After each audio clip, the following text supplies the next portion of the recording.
Chicken কষার recipe.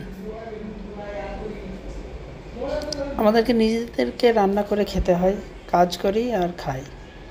তো কাজ শেষে এসে রান্না করি রাত্রে 12টা, 1টা, 11টা, কোনো ঠিক নেই। কাজ যে হিসাবে চলে সেই হিসাবে রান্না করে খেতে হয়। তো আজকে চিকেন কষা রান্না করলাম রাত্রে 12টার সময় এসে। তো একটু ভিডিও বানালাম, মনে হলো একটু ভিডিও বানাই, ওই জন্য ভিডিওটা বানালাম। দেখো তোমরা চিকেন কষা কীভাবে রান্না করি। কিন্তু আমি আদা রসুনটা আগে দিই না, পরেতে দিই, যাতে চিকেনটাকে একটু হালকা হালকা ভেজে নেওয়ার পরে আদা রসুনটা উপরে দিই। তারপরে ভালো করে নেড়ে একটু ভাজা ভাজা করে নিয়ে তারপরে মশলা দিতে।